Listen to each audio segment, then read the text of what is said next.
जिसको नहीं समझ में आएगा, चलिए आज अपन लोग पढ़ेंगे अध्याय 2। अध्याय 2 है बल तथा गति के नियम। बल तथा गति के नियम। बल किसे कहते हैं?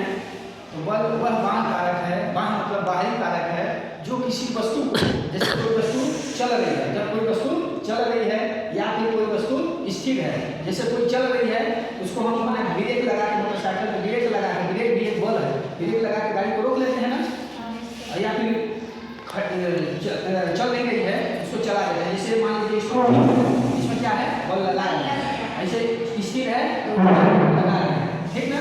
तो बल क्या है? बल वह महाकारक है जब कोई वस्तु चल रही है उसको रोक देता है, और जब कोई वस्तु रुका है उसको चला देता है, बल कहलाता है। बल कैसा राशि है? सदिश राशि है। वह आ रहा है ना, बता दें इसका फॉर्मूला, ठीक बता देना। सदिश राशि में पढ़ा रहे थे, बल सदिश राशि है, इसका सही मात्रक क्या है? न्यूटन। इसका सही मात्रक क्या है? न्यूटन। यहाँ सब लिखा हुआ है। बल वह भौतिक कारक है जो किसी वस्तु पर कार्य करके उस वस्तु को विराम अवस्था, विराम मतलब रोक दे, विराम अवस्था मतलब चलती हुई ट्रेन को या बस को या फिर कोई भी वस्तु जो चल रही है उसको क्या कर दे? रोक दे। गतिमान अवस्था मतलब चला दे, ठीक ना, चला दे, बल कहलाता है। बल एक सदिश राशि है, इसका SI मात्रा न्यूटन होता है। SI मात्रा न्यूटन है।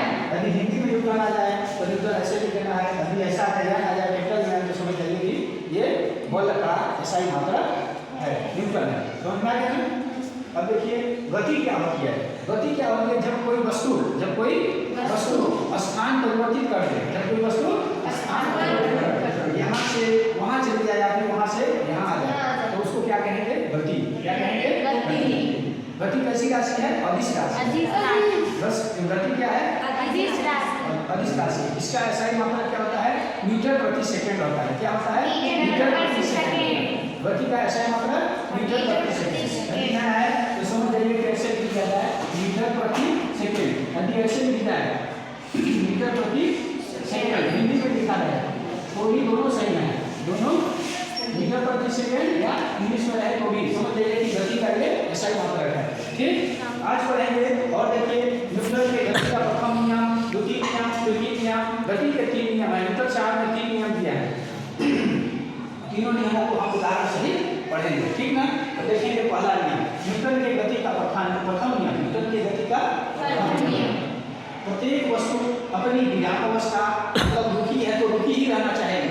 यदि वस्तु विराम अवस्था यानी स्थिर है, विराम अवस्था मतलब रुकी है या फिर स्थिर है, विराम अवस्था अथवा सरल रेखा में एक समान गति से चल रही है, मतलब एक समान गति से चल रही है की अवस्था बनाए रहती है। यदि कोई वस्तु चल रही है तो चलना ही चाहिए, कोई वस्तु स्थिर है तो स्थिर ही रहना चाहिए, ठीक ना। तो जब रखी रहती है जब तक कि उस पर कोई बाहरी बल असंतुलित बल कार्य न करे, मतलब कोई उसमें बल न लगाया जाए।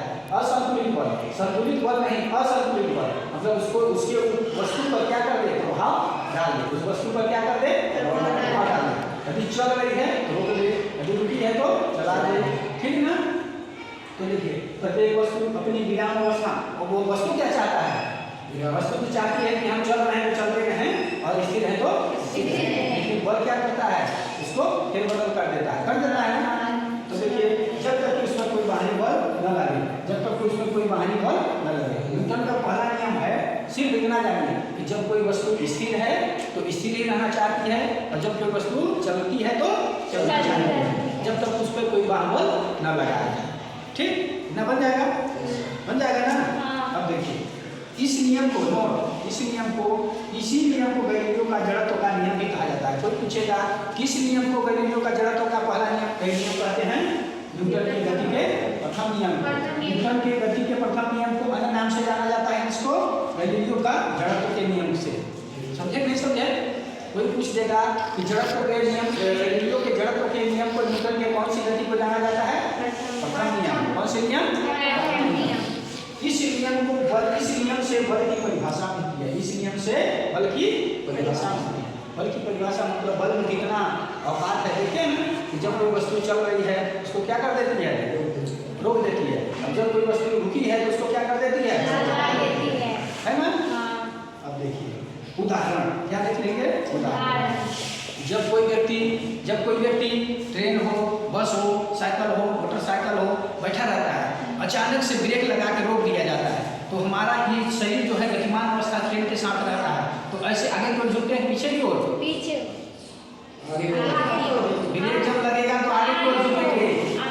यही है, जब कोई व्यक्ति बस या ट्रेन में बैठा रहता है और अचानक से ट्रेन या बस रुक जाती है, तो उसमें बैठे यात्रियों का सिर आगे की ओर झुक जाए, यानी ब्रेक लग जाए, रुक जाए, तो हमारा शरीर आगे की ओर, क्योंकि उस समय हमारा शरीर का अगला हिस्सा जो है गतिमान रहता है और आगे की ओर झुक जाता है। यदि अचानक से चल दे, हम बैठे हैं, अचानक से चल दे तो हमारा शरीर पीछे की ओर, तो दूसरा उदाहरण हो जाएगा ना, जब कोई व्यक्ति ट्रेन या बस में या साइकिल में या मोटरसाइकिल में बैठा रहता है, अचानक से चल दे तो पीछे की ओर झुक जाता है, गिर भी सकता है स्पीड से चलने के लिए। मोटरसाइकिल में हम लोग जब चलते हैं तो जब एक्सीलेटर छोड़ते हैं, क्लच लगा के करते हैं, जो लगाते हैं तो पीछे पकड़ते हैं, नहीं पकड़ते पीछे वाला, नहीं तो पीछे को लगा जाता है, नहीं लगा जाता है, पीछे को चला जाएगा, नहीं चला जाएगा। अब देखिए इससे भी और है, और नियम है, 2 नियम है, इसके बाद और नियम जगह के अभाव से हम और नियम बता रहे हैं। जैसे आप लोग देखे होंगे कपड़ा जो होता है ना, कपड़ा जैसे मान लीजिए इस रुमाल में, ये रुमाल क्या हो गया, धूल लग गया है, क्या हो गया है, धूल लग गया है, क्या हो गया है, इसमें धूल लग गया है, तो हम लोग ऐसे क्या करते हैं, ऐसे कर देते हैं ना, तो क्या होता है रुमाल, देखिए इधर देखिए, रुमाल तो हमारा गतिमान अवस्था में हो गया, लेकिन इसमें लगे हुए जो कचरा है, गर्दा है, समझ रहे हैं ना, वो विराम अवस्था में, और झटका खाया और गर्दा अलग हो गया और ये रुमाल हमारा साफ हो गया। तो न्यूटन का प्रथम नियम इसमें लागू है ना। तो सेफ्टी बेल्ट जो लगाते हैं हम लोग, न्यूटन के प्रथम नियम के बचने के लिए जो सेफ्टी बेल्ट लगाते हैं ना, जैसे ना गाड़ी में, मारुति में, या फिर इधर देखो मारुति छोटी गाड़ी होती है, उसमें सेफ्टी बेल्ट लगाते हैं, वही है कि जब अचानक से कोई गाड़ी आ जाती है, ब्रेक मारते हैं, भिड़े ना, ड्राइवर आगे चला जाएगा तो हैंडल में घाव लग जाएगा उसके स्टीयरिंग में, और आगे जाकर उसके शीशा में पूरा टकरा जाएगा तो चोट से बच सकता है, इसीलिए हम लोग सीट बेल्ट लगाते हैं। कोई पूछेगा कि सीट बेल्ट, हाँ किसी में भी लग सकता है, क्योंकि उस समय क्या होता है, जब अचानक से रुकता है तो शरीर आगे की ओर जाता है, पीछे की ओर, तो क्या करते हैं, पीछे की ओर तो गति रहती है, लेकिन आगे की ओर, इधर देखिए, आत्मा रुकिए, इधर देखिए, आगे की ओर जाने से बचाने के लिए सीट बेल्ट किसी नियम पे लागू होता है, न्यूटन के प्रथम नियम पे, ठीक ना। अब देखिए किसी मोटा कपड़ा है, उसको लाठी से पीट के भी गर्दा हटा सकते हैं, उसमें लगा गंदगी हटा सकते हैं। और देखिए हम लोग अमरूद हो गया, जामुन हो गया, बैर हो गया, इसको हम क्या करते हैं, चढ़ के उसके पैर, उसके पहलुओं को इसे हिला देते हैं, गिर जाता है, गिरता है ना। और देखिए जामुन नहीं, और सुनिए, और हम लोग देखे हैं आम को अपनी जो लागुन होती है ना, लागुन लगी, उसे ऐसे करके कहीं को हिलाते हैं तो आम गिर जाता है, अमरूद गिर जाता है, वहाँ भी न्यूटन का प्रथम नियम लागू है, ठीक ना।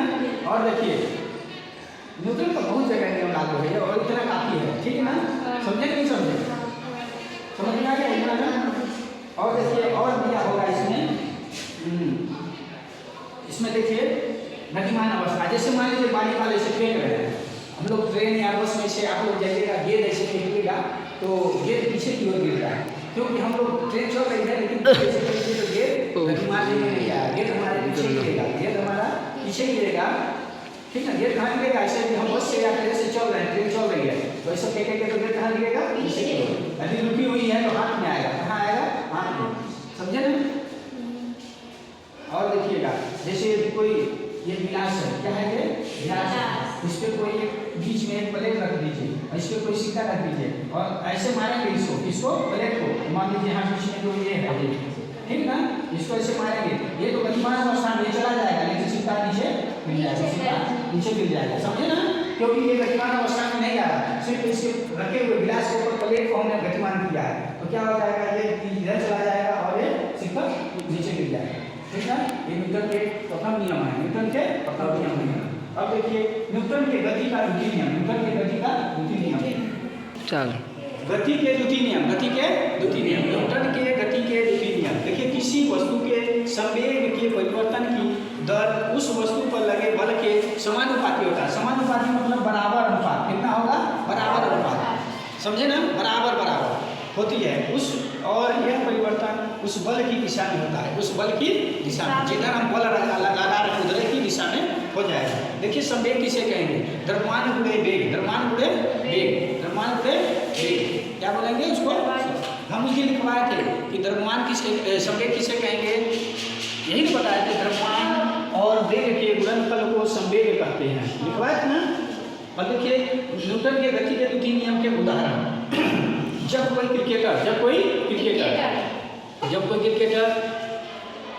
गेंद को ऐसे देखिए, क्रिकेट खेलते देखते हो ना, इस समय आईसीसी चैंपियन ट्रॉफी चल रहा है ना, तो आप लोग देखे होंगे कि ऐसे जैसे ये चलता है गेंद, कोई क्रिकेट खिलाड़ी मारता है, जब उसके पास कैच आता है, ऐसे आता है ना कैच, तो क्या करते हैं हम लोग? ऐसे कैच जब खींच लेते हैं तो हाथ पीछे की ओर खींचते हैं, क्योंकि उसमें जब गेंद में संवेग रहता है, क्या रहता है? संवेग, उसको कम करने के लिए, क्या करने के लिए? कम करने के लिए, ताकि चोट भी नहीं लगता खिलाड़ी को। और देखिए दूसरा, जब कोई फुटबॉलर जो जमीन से फुटबॉल मतलब जो पैर से खेला जाएगा उसको फुटबॉलर बोलेंगे। इधर देखिए, जो पैर से खेला जाता है उसको क्या कहेंगे? फुटबॉल, ठीक ना। उसको क्या करेंगे हम लोग? ऐसे लात से मारते हैं ना, लात से मारते मतलब हम अपना पैर पीछे करते हैं, मतलब उसको संवेग से मतलब बल लगाते हैं, उसमें एक प्रकार का संवेग बना देते हैं। तो हम ऐसे मारते हैं जोर से, तो वॉलीबॉल की फुटबॉल की तरह जाता है जोर से। पैर से खेलने वाले को फुटबॉलर, पैर से खेलने वाले को फुटबॉल और हाथ से खेलने वाले को वॉलीबॉल। तो देखिए जब पैर से मारते हैं उसमें पैर को पीछे करके मारते हैं, और उसी प्रकार हम वॉलीबॉल को मारते हैं तो हाथ को पीछे करके मारते हैं, ठीक ना। देखिए जब कोई क्रिकेटर कैच पकड़ता है तो अपना हाथ पीछे की ओर खींच लेता है, जब फुटबॉलर फुटबॉल को पैर से मारता है तो पैर को पीछे करके मारता है, जब कोई वॉलीबॉल खिलाड़ी गेंद को मारता है तो हाथ पीछे करके मारता है। और देखिए गाड़ियों में लगा स्प्रिंग, मोटरसाइकिल में या साइकिल में शकअप लगे रहते हैं, बसों में शकअप लगे रहते हैं ना, वो क्या करता है? न्यूटन के 2-3 नियम पर लागू होता है। जो कहते हैं ना कि स्कॉर्पियो का शकअप बहुत अच्छा है, मज़ा नहीं, ऐसा नहीं लग रहा है कि ऊबड़ खाबड़ रोड में है, क्योंकि उसमें ऊपर नीचे समझे में नहीं आता है, इसलिए न्यूटन के 2-3 नियम पर लागू रहता है, ठीक ना, समझे ना। अब देखिए न्यूटन के गति के 3 नियम, न्यूटन के गति के 3 नियम, इसमें कुछ नहीं है। इसमें क्या है? न्यूटन के गति के 3 नियम के अनुसार जब कोई वस्तु एक दूसरे पर बल आरोपित करता है या करती है, बल आरोपित करता है, जब कोई वस्तु एक दूसरे पर बल आरोपित करता है तो वह बल बराबर रहेगा। कैसा रहेगा? बराबर रहेगा और विपरीत दिशा में रहेगा। कैसा रहेगा? विपरीत दिशा में, बराबर और विपरीत दिशा। न्यूटन के 3 नियम में क्या रहता है? 2 वस्तु रहेंगे और उसमें जो बल लगाया जाएगा बल बराबर रहेगा और दिशा कैसा रहेगा? विपरीत। वो अपनी ओर खींचेगा, वो अपनी ओर। हम इधर खींच रहे हैं, आप उधर खींचिए, ये विपरीत हो गया। विपरीत मतलब उल्टा। यदि हम इधर खींच रहे हैं, आप हमारे सहयोगी हैं, यदि खींच रहे हैं तो हम उधर गिरेंगे, तो ये हमारे सहयोगी, ये एक दिशा हो जाएगा, एक दिशी। और विपरीत का मतलब हम इधर खींचेंगे, आप उधर खींचिए, रस्सा कसी, समझे ना। हाँ, विपरीत दिशा में होता है। न्यूटन का 3 नियम लागू होता है। अब देखिए नाव से जब कोई व्यक्ति कूदता है तो नाव का दूर हट जाना, नाव से जब कूदता है जब तो नाव का पीछे की ओर हट जाना। अब देखिए नंबर 2, बंदूक से जब कोई व्यक्ति गोली दागता है या चलाता है तो बंदूक झटका लगाती है, झटका लगता है, तो न्यूटन के 3 नियम। आदमी का जमीन पर टहलना, ऐसे हम टहल रहे हैं तो हम जमीन पे भी झटका मार रहे हैं, जमीन पे पैर से दबाव लगा रहे हैं, तब चल रहे हैं। यदि हम बालू पे चलेंगे तो वो ठोस नहीं रहता है, इसलिए बालू पे चलने से जमीन की अपेक्षा हमें ज़्यादा देर लगता है, तकलीफ होता है, नहीं चल पाते, स्पीड से नहीं चल पाते हैं। अब देखिए मेज पर रखी किताब, ठीक ना। अब देखिए कुएं से जल खींचना, कुएं से जल खींचना का मतलब ऐसे समझिए, कुआं से भरी बाल्टी को पानी हम जब खींचते हैं ना, तो देखिए जब तक पानी में कुआं में बाल्टी जो होती है ना, यदि वो बाल्टी भरी हुई पानी में रहती है तो हल्की लगती है, जैसे हम ऊपर खींचते हैं तो क्या हो जाता है?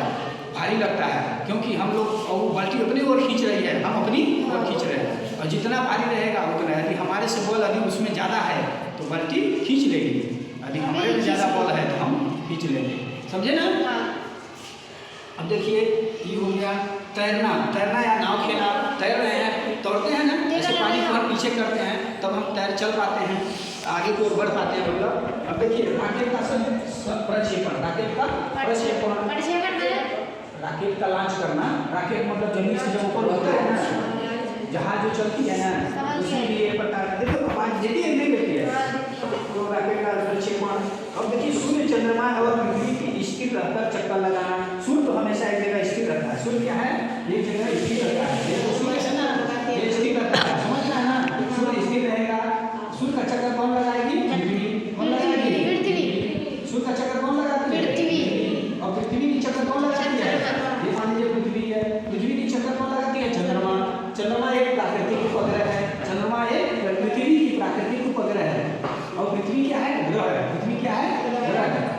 सूर्य क्या है? ये तारा है, सूर्य तारा है। और इसके पृथ्वी के पास, ग्रहों के पास कोई प्रकाश नहीं होता है और चंद्रमा के पास भी कोई प्रकाश नहीं होता, सूर्य का ही प्रकाश होता है। सभी सूर्य और तारों के पास प्रकाश होता है, ठीक ना। तो सूर्य स्थिर रहेगा। सूर्य का चक्कर कौन लगाएगा? पृथ्वी। पृथ्वी का चक्कर कौन लगाएगा? चंद्रमा। चंद्रमा क्या है? पृथ्वी की एक प्राकृतिक उपग्रह है, ठीक ना। अब देखिए, आज हम लोग न्यूटन के तीनों नियमों को पढ़ लिए हैं ना, कोई दिक्कत नहीं सर। ठीक।